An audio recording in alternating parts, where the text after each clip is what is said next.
राधे राधे।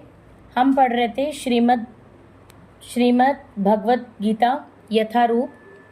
कल हम लोगों ने पढ़ा था श्लोक संख्या 20 तक। आज हम लोग शुरू करेंगे श्लोक संख्या 21 से। अर्जुन उवाच सेनयोरी भयोर्मध्ये रथम स्थापये मेच्युत यावदेता निरीक्षे अहम धुकामान वस्थितान कैर्मया सह योद्धव्यय मस्मिन् रण समुद्य में।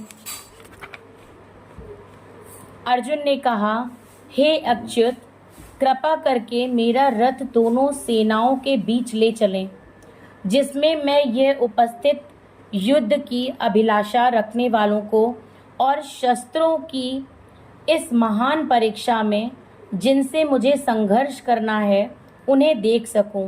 तात्पर्य: यद्यपि श्री कृष्ण साक्षात श्री भगवान हैं, किंतु वे अहेतुकी कृपावश अपने मित्र की सेवा में लगे हुए थे।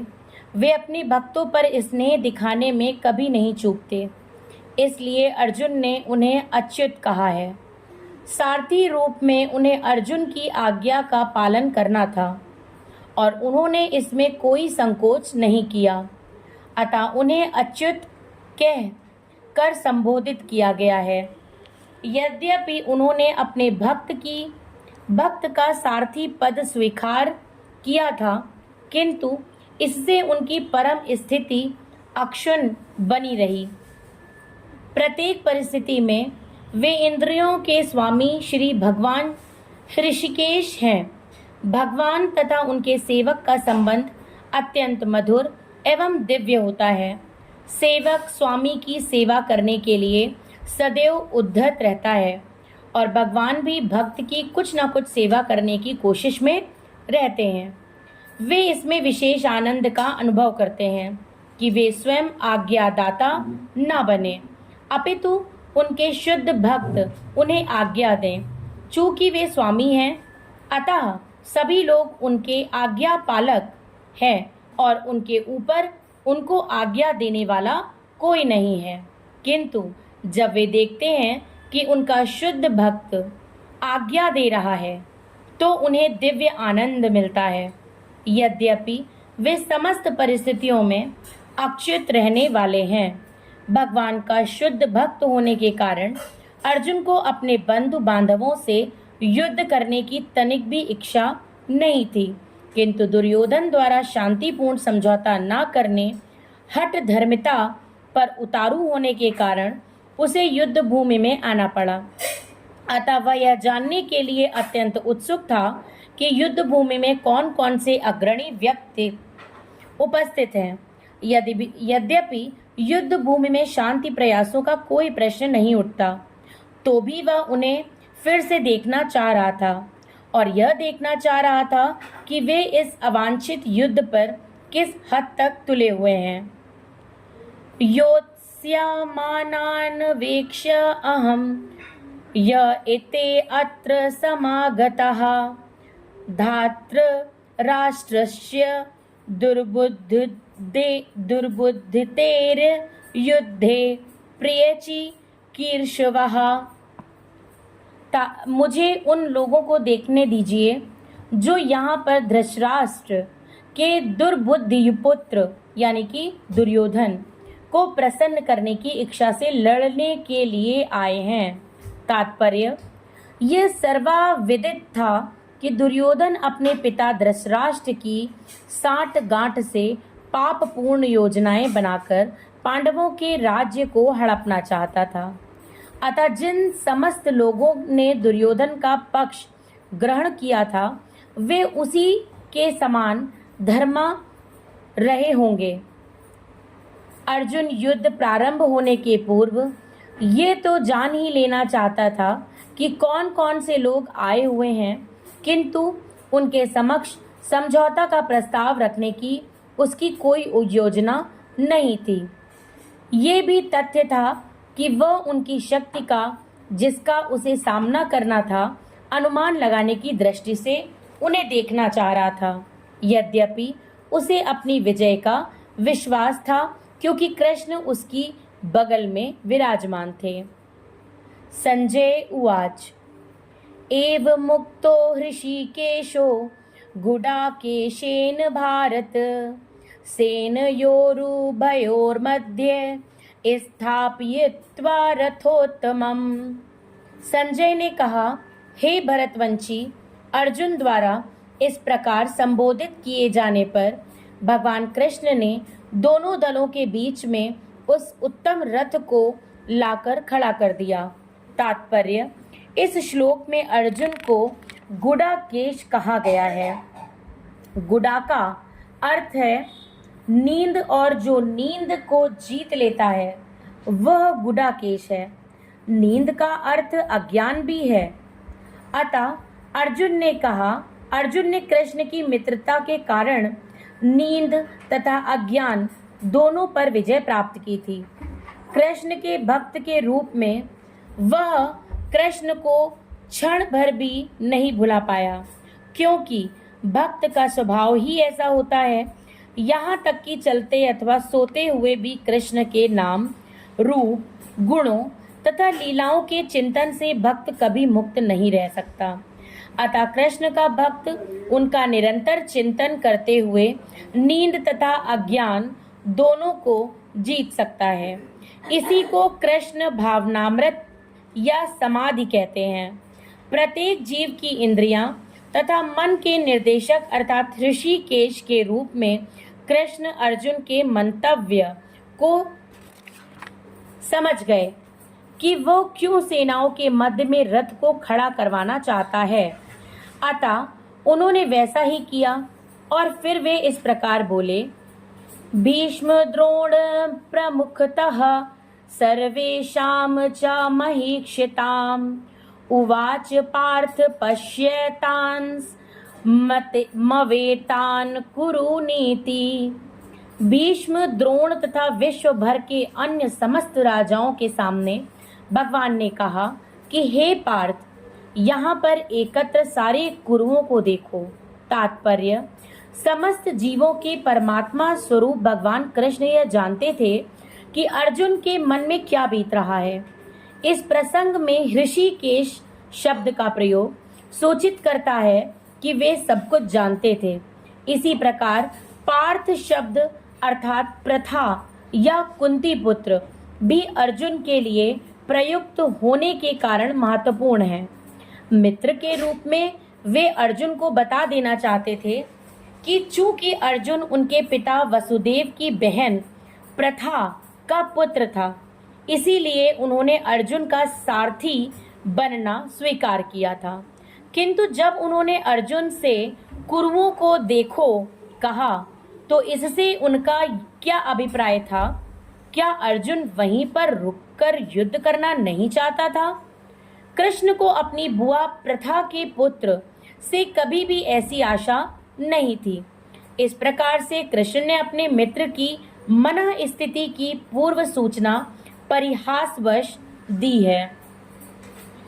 तत्रापश्य स्थिता तान पार्थः पितृनथ पितामहान् आचार्यान् मातुलान् भ्रातॄन् पुत्रान् पौत्रान् सख्यस्तथा श्वशुरान् सुहृदश्चयो सेनयोरुभयोरपि। अर्जुन ने वहां पर दोनों पक्षों की सेनाओं के मध्य में अपने चाचा, ताऊओं, पितामहों, गुरुओं, मामाओं, भाइयों, पुत्रों, पौत्रों, मित्रों, ससुरों और शुभ चिंतकों को भी देखा। तात्पर्य, अर्जुन युद्ध भूमि में अपने सभी संबंधियों को देख सका। वह अपने पिता के समकालीन भूरी श्रवा जैसे व्यक्तियों, भीष्म तथा सोमदत्त जैसे पितामहों, द्रोणाचार्य तथा कृपाचार्य जैसे गुरुओं, शल्य तथा शकुनी जैसे मामाओं, दुर्योधन जैसे भाइयों, लक्ष्मण जैसे पुत्रों, अश्वत्थामा जैसे मित्रों एवं कृतवर्मा जैसे शुभ चिंतकों को देख सका। वह उन सेनाओं को भी देख सका जिनमें उसके अनेक मित्र थे। तान् समीक्ष्य स कौन्तेयः सर्वान् बन्धूनवस्थितान् कृपया पर्याविष्टो विषीदिन्निदमब्रवीतम्। जब कुंती पुत्र अर्जुन ने मित्रों तथा संबंधियों की इन विभिन्न श्रेणियों को देखा तो वह करुणा से अभिभूत हो गया और इस प्रकार बोला। अर्जुन उवाच, दृष्ट्वेमं स्वजनं कृष्णयुयुत्सुवं समुपस्थितं सीदितन्तिमं गात्राणि मुखं च परिश्रूयति। अर्जुन ने कहा, हे कृष्ण, इस प्रकार युद्ध की इच्छा रखने वाले अपने मित्रों तथा संबंधियों को अपने समक्ष उपस्थित देखकर मेरे शरीर के अंग कांप रहे हैं और मेरा मुंह सूखा जा रहा है। तात्पर्य, यथार्थ भक्ति से युक्त मनुष्य में वे सारे सद्गुण रहते हैं जो सत्पुरुषों या देवताओं में पाए जाते हैं, जबकि अभक्त अपनी शिक्षा तथा संस्कृति के द्वारा भौतिक योग्यताओं में चाहे कितना ही उन्नत क्यों न हो, इन ईश्वरीय गुणों से विहीन होता है। अतः स्वजनों, मित्रों तथा संबंधियों को युद्ध भूमि में देखते ही अर्जुन उन सबों के लिए करुणा से अभिभूत हो गया जिन्होंने परस्पर युद्ध करने का निश्चय किया था। जहाँ तक उसके अपने सैनिकों का संबंध था, वह उनके प्रति प्रारंभ से दयालु था, किंतु विपक्षी दल के सैनिकों की आसन्न मृत्यु को देखकर वह उन पर भी दया का अनुभव कर रहा था। और जब वो इस प्रकार सोच रहा था तो उसके अंगों में कंपन होने लगा और मुंह सूख गया। उन सब को युद्धाभिमुख देखकर उसे आश्चर्य भी हुआ। प्रायः सारा कुटुंब, अर्जुन के सगे संबंधी उससे युद्ध करने आए थे। यद्यपि इसका उल्लेख नहीं है, किंतु तो भी सहज अनुमान लगाया जा सकता है कि न केवल उसके अंग कांप रहे थे और मुंह सूख रहा था, अपितु वह दयावश रुदन भी कर रहा था। अर्जुन में ऐसे लक्षण किसी दुर्बलता के कारण नहीं, अपितु हृदय की कोमलता के कारण थे, जो भगवान के शुद्ध भक्त का लक्षण है। अतः कहा, यस्यास्ति भक्तिर् भगवत्यचिना सर्वैर्गुणैस्तत्र समासते सुरः हरा भयक्तस्य कुतो महद्गुणा मनोरथे नासति धात्वो बहिः। जो भगवान के प्रति अविचल भक्ति रखता है उसमें देवताओं के सद्गुण पाए जाते हैं, किंतु जो भगवत भक्त नहीं है उसके पास भौतिक योग्यताएं ही रहती हैं जिनका कोई मूल्य नहीं होता। इसका कारण यह है कि वह मानसिक धरातल पर मंडराता रहता है और ज्वलंत माया के द्वारा अवश्य ही आकृष्ट होता है। वेपयुश्च शरीरे में रोम हर्षश्च जायते गांडीवं स्रंसते हस्तात्वकचैव परिहत्वते। मेरा सारा शरीर कांप रहा है, मेरे रोंगटे खड़े हो रहे हैं, मेरा गांडीव धनुष मेरे हाथ से सरक रहा है और मेरी त्वचा जल रही है। तात्पर्य, शरीर में दो प्रकार का कंपन होता है और रोंगटे भी दो प्रकार से खड़े होते हैं। ऐसा या तो आध्यात्मिक परमानंद के समय या भौतिक परिस्थितियों में अत्यधिक भय उत्पन्न होने पर होता है। दिव्य साक्षात्कार में कोई भय नहीं होता। इस अवस्था में अर्जुन के जो लक्षण हैं वे भौतिक भय अर्थात जीवन की हानि के कारण है। अन्य लक्षणों से भी यह स्पष्ट है, वो इतना अधीर हो गया कि उसका विख्यात धनुष गांडीव उसके हाथों से सरक रहा था और उसकी त्वचा में जलन उत्पन्न हो रही थी। ये सब लक्षण देहात्म बुद्धि से जन्य हैं। न च संक्रोम्यवस्थान्तुं भ्रमतीव चाम्य मे मनः निमित्तानि च पश्यामि विपरीतानि केशवः।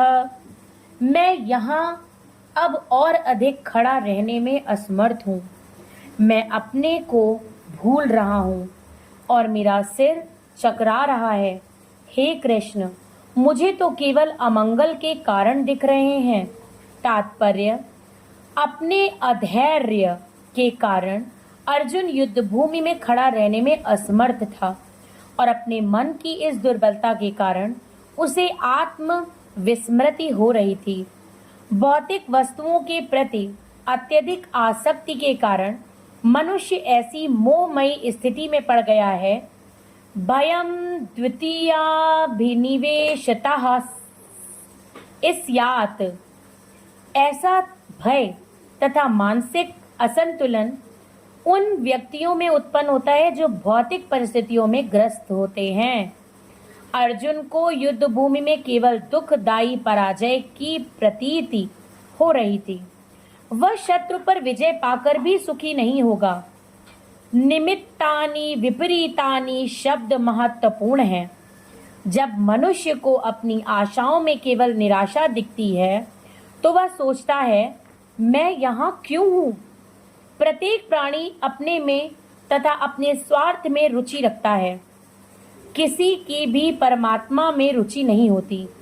कृष्ण की इच्छा से अर्जुन अपने स्वार्थ के प्रति अज्ञान दिखा रहा है। मनुष्य का वास्तविक स्वार्थ तो विष्णु या कृष्ण में निहित है। बद्ध जीव इसे भूल जाता है, इसलिए उसे भौतिक कष्ट उठाने पड़ते हैं।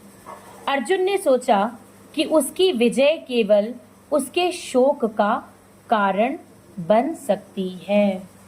आज हम यहीं पे विराम देंगे। कल हम श्लोक संख्या 31 से शुरू करेंगे। राधे राधे।